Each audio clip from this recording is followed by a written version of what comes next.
जान देने तक भी वफादार रहे तो मैं तुझे जिंदगी का ताज दूंगा। खुदावंद यीशु मसीह के नाम में आपको सलाम।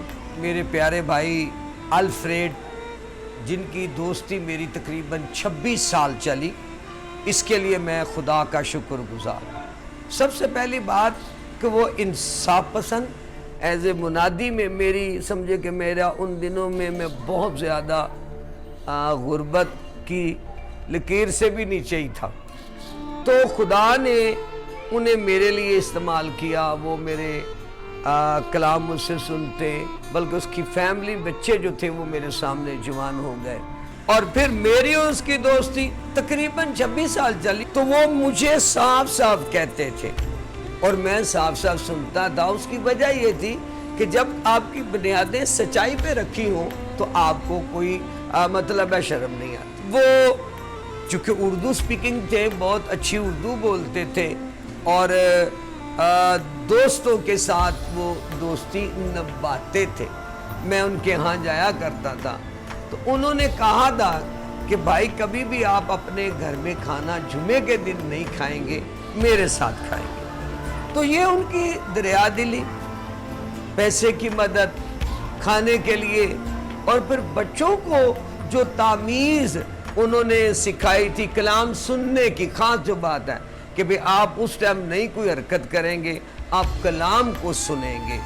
अब खुदा का ठीक है, हम एक अच्छे दोस्त से हम दूर हैं या वो हमसे चला गया, हमें परेशानी या दुख तो है, पर एक अच्छी जिंदगी बसर करके दयानतदारी से आसपास के लोगों को, पड़ोसियों को, जब किसी के पास नहीं जेब में हाल डालना है, ये लो भाई।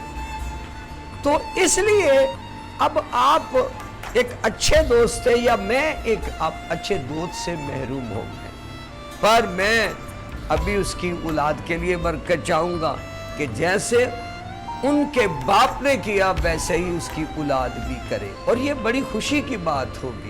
वैसे तो वो पढ़े लिखे हैं, ये खुदा का शुक्र है, उनका कारोबार है और ये खुदा ने मेहरबानी उनके लिए की है। सो मेरे साथ अच्छे रहे, मेरे बच्चे उसके साथ जवान हुए।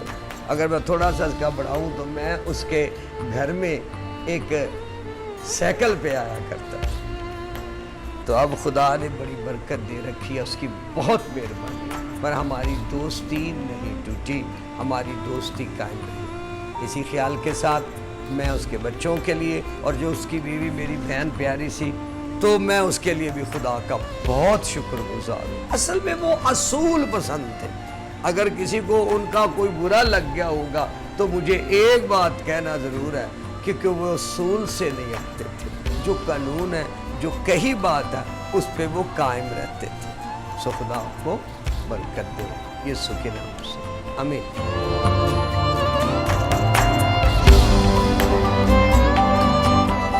था मैं नींद में और मुझे इतना सजाया जा रहा था, बड़े ही प्यार से मुझे नहलाया जा रहा था। न जाने था वो कौन सा अजब खेल मेरे घर में, बच्चों की तरह मुझे कांधे पे उठाया जा रहा था पास मेरे मेरा हर एक अपना उस वक्त, फिर भी मैं हर किसी के मुंह से बुलाया जा रहा था।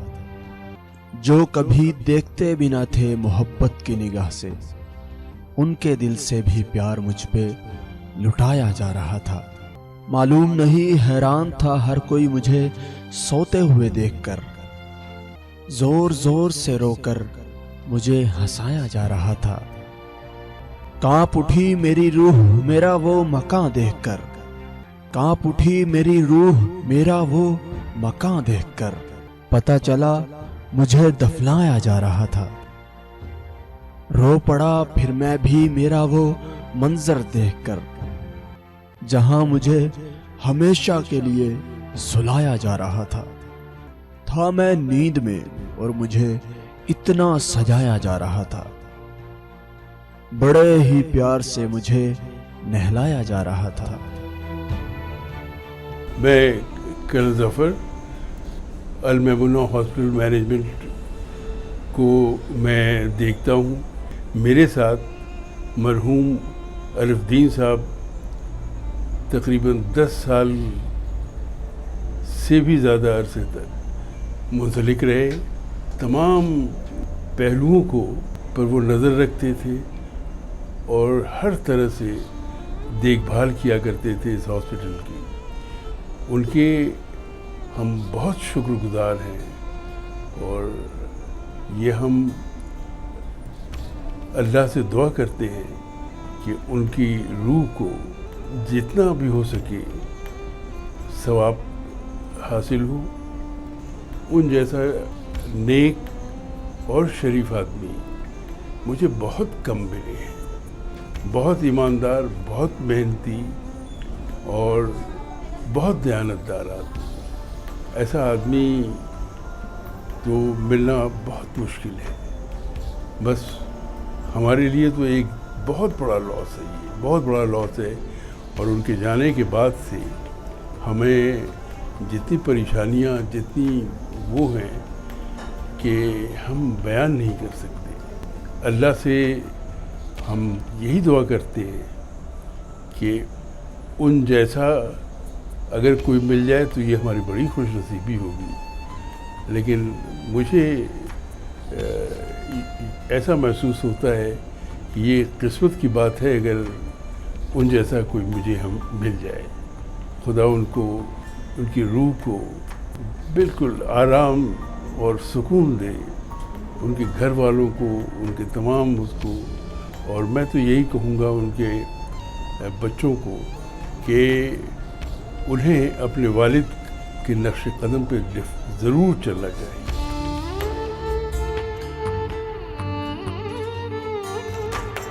अस्सलाम वालेकुम, मैं डॉक्टर तल्ला ज़फ़र हूँ। मैं यहाँ अल मैमूना क्लिनिक में काम करती हूँ।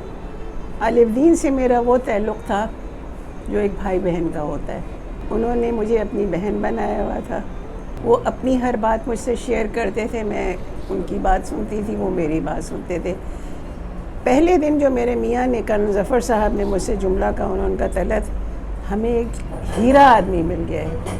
मतलब वो आदमी ऐसा है कि जिस जॉब के लिए मैंने बुलाया वो इसके काबिल नहीं, he deserves more than this. मैंने कहा आप हर एक को सर पे चढ़ा देते हैं, फिर बाद में बात करते हैं। हालांकि ऑपोजिट है, मैं बहुत जल्दी फ्रेंडली हो जाती हूँ, जो कि अलिफदीन ने कहा आप सबको ख़राब कर देती हैं। मेरी उनकी लड़ाई भी हो जाती थी अक्सर आयाओं को डांटते हुए, जो मैं सिस्टर्स और आया की साइड लेती थी और मैं उन्हें बचाती थी, तो वो मुझ पे गरजते थे। मैं कहती थी बस आपने डांट दिया, बहुत है, इससे ज़्यादा बहुत। बीमार वो थे 2-2.5 साल से, पर हमें ये अंदाज़ा नहीं था कि ये चले जाएंगे। ये तो एक जैसे शौक़ लगा हमें। और हम यकीन करें, आज पूरा 1 महीना हो गया। हमें रोज़ यूँ लगता है, सुबह सुबह उठते हैं और हमें ये एहसास होता है उफ़ अलिफदीन नहीं है। और हमारी दुनिया जो है ना 360 डिग्री चेंज होगी। Every day is a new day for us. कितने लोगों की वो कितनी बातें छुपाते थे। और अक्सर 1-2 सिस्टर्स ने मुझे रो रो के कहा कि हम अपने घर से परेशान आए हैं और अलिफदीन ने हमें पानी पिलाया है, बिठाया है, कुछ खिलाया है कैंटीन से लेके, हमारी दुख भरी कहानी सुनी है, हमारा प्रॉब्लम सॉल्व किया है। और वो इतना लोगों को उधार देते थे, इतना उधार देते थे कि मैं कहती थी आप इतना उधार दे देते हैं, फिर आपके उधार कहने लगे मैडम जी ये चलता है। अच्छा, को नर्स चाहिए, आया चाहिए, आपको अपना काम चाहिए, रिक्शे का किराया, खाने का पैसे, जो कि मैं बाद में उन्हें दे देती थी। मुझे पता चल जाता था कि इन्होंने अपनी जेब से दिया है। पता ये चला कि जी फलां आया को उन्होंने इमरजेंसी में बुलाया, 200 रुपये रिक्शे का किराया दिया, उसको 100-150 रुपये उन्होंने खाने के दिया। किसी के घर में तंगी है, फाका है, उन्होंने 1000-2000। अब मुझे तो नहीं मालूम कितने लोगों ने उनसे उधार लिया, किसने वापस किया, किसने नहीं किया। पर वो इतने वज़ादार आदमी थे, इतने वज़ादार आदमी थे कि, और आप यकीन करिए मेरी वालदा अल्लाह उन्हें जन्नत नसीब करे, और अलिफदीन को भी बहुत बड़ा जो भी हो, मैं कहती हूँ कि अल्लाह पाक इनको, मेरे हिसाब से मैं मुसलमान हूँ, एक जन्नतुल फिरदौस हमारा हाईएस्ट लेवल ऑफ जन्नत है। मैं कहती हूँ ये अल्लाह उनको उसमें रखना, क्योंकि मेरी वालदा मुझे कहती नहीं तलत ये इतने शरीफ, वो उनका नाम अलीमुद्दीन साहब कहती थी, तुम्हारे अलीमुद्दीन साहब कितने शरीफ हैं। ये सुबह आते हैं, पीछे जाते हैं तो एक दुआ मांगते हैं। हमेशा वो सुबह आते थे, पानी पीते थे, जाते थे, दुआ करते थे, फिर थोड़ी एक्सरसाइज करते थे, फिर वो अपने काम पे, और वो गेट पे आते थे, पता चल जाता था कि अलिफ दीन आए हैं। हर आदमी छुप रहा होता था, इतना परेशान मतलब लोग उनकी एडमिनिस्ट्रेशन से होते थे। सिर्फ संडे को उनका कहना ये था 12 बजे तक मैंने चर्च में जाना है, उसके बाद आपका जो दिल चाहे, जिसका दिल चाहे मुझे फ़ोन करे।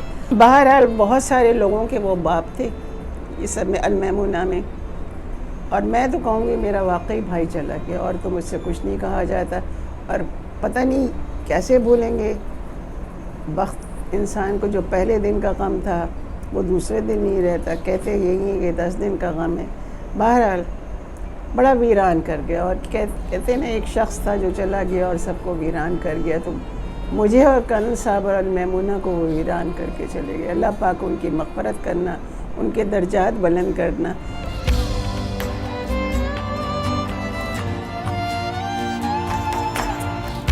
मैं पास्टर आबिद सरदार हूँ, सियोन कैरिस्मेटिक चर्च से मेरा ताल्लुक़ है। चर्च में मैं खड़ा हूँ, मुझे बहुत उनके जो है वो खला नज़र आ रहा है, क्योंकि वो हमारे चर्च के साथ बड़े ही रेगुलर थे और वक्त के पाबंद थे, बहुत ज़िम्मेदार थे और खुदावंद के कलाम की सूझबूझ रखने वाले थे। और अगर कोई हमारे मुंह से अगर कोई बात कलाम से आउट हो जाते थे तो वो हमें बताते भी थे, और उन्होंने हमें बहुत कुछ सिखाया है, और आज हमें उनकी कमी बहुत महसूस हो रही है। और मेरे अज़ीज़ों, उन्होंने खुदा ने जो उनको हिकमत दनाई दी, उस हिकमत और दनाई के साथ उन्होंने अपने ख़ानदान को संभाले रखा, अपने ख़ानदान की उन्होंने बड़ी परवरिश की, और खुदा के कलाम के मुताबिक अपने बच्चों की तरबियत और नसीहत दे देकर जो मेरे खुदा कलाम के मुताबिक की है। तो बच्चे जवान हैं, वो भी खुदा के साथ वफ़ादार हैं, उनकी मिसेज खुदा के साथ वफ़ादार हैं। तो खुदा ऐसे ईमानदार चाहता है, और खुदा ऐसे ईमानदारों का तकाजा हमसे रखता है। मेरी दुआ है कि खुदा अपने लोगों को, उसके बाद जैसे कि भाई सनी हैं, उनके बेटे भाई डायरेक हैं, दोनों दूसरे भाई हैं, तो खुदा इनको इत्तेफाक से इस दुनिया में रखे, और ये भी अपने बाप के लिए जो इन्होंने अपने बाप से सीखा है उसके मुताबिक अपनी ज़िंदगी को बसर करे। खुदावंद यीशु मसीह के नाम में सबको सलाम अर्ज़ करती हूँ। बिछड़ा हो इस अदा से कि रुत ही बदल गई, एक शख्स सारे शहर को वैरान कर गया। मैं मरहूम अल्फ्रेड की शान में चंद बातें शेयर करना चाहती हूँ। अल्फ्रेड एक फरमानबरदार बेटा था। उसने अपने वालिदैन की हमेशा कदर और इज़्ज़त की।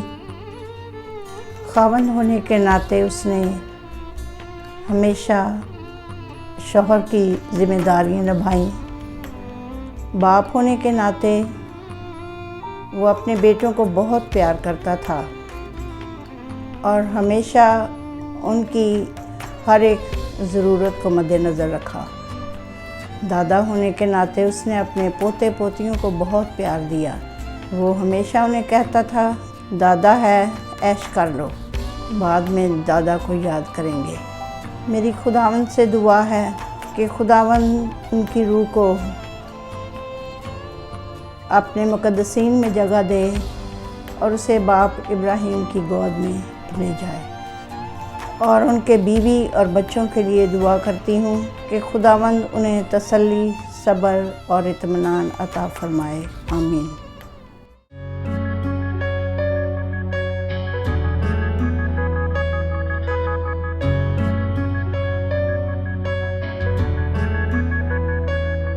क्यों छोड़ के हमको पापा चले गए, क्यों छोड़ के हमको पापा चले गए। गम के हैं अंधेरे और दर्द के साए, यादों का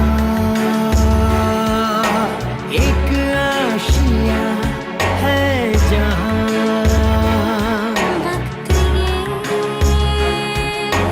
थम सा गया है वहाँ।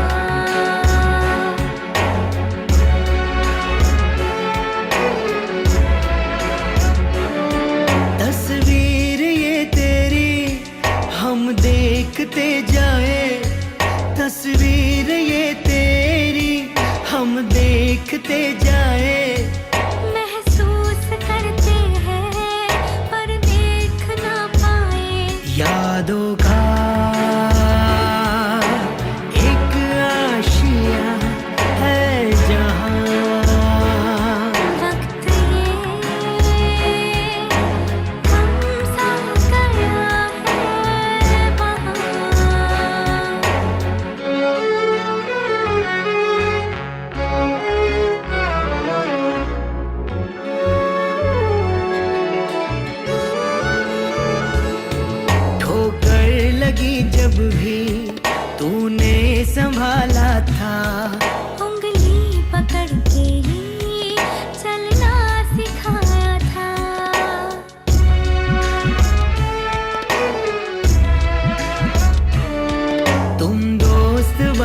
और बन गए साथी। दुख में भी हम सबको हंसना सिखाया था। तू प्यार का सागर, मन पंछी प्यासा है। तू प्यार का सागर, मन पंछी प्यासा है। यादों से अब दिल को हर पल भिगोना है। यादों का एक आशिया है जहाँ। वक्त ये थम सा गया है वहाँ।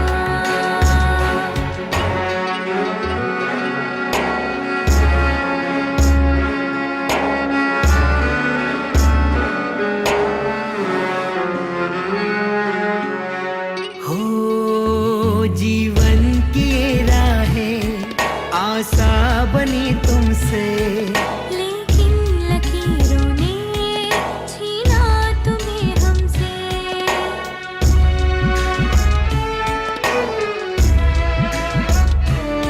सांसों की माला के कुछ तार है टूटे। शायद अभी हमसे कुछ ख्वाब है रूठे। ऐ काश ऐसा हो तू लौट के आए। ऐ काश ऐसा हो तू लौट के आए। ये वक्त थोड़ा सा पीछे चला जाए। यादों का एक आशिया है जहाँ। वक्त ये थम सा गया है वहाँ। क्यों छोड़ के हमको पापा चले गए। क्यों छोड़ के हमको पापा चले गए। गम के हैं अंधेरे और दर्द के साए। यादों का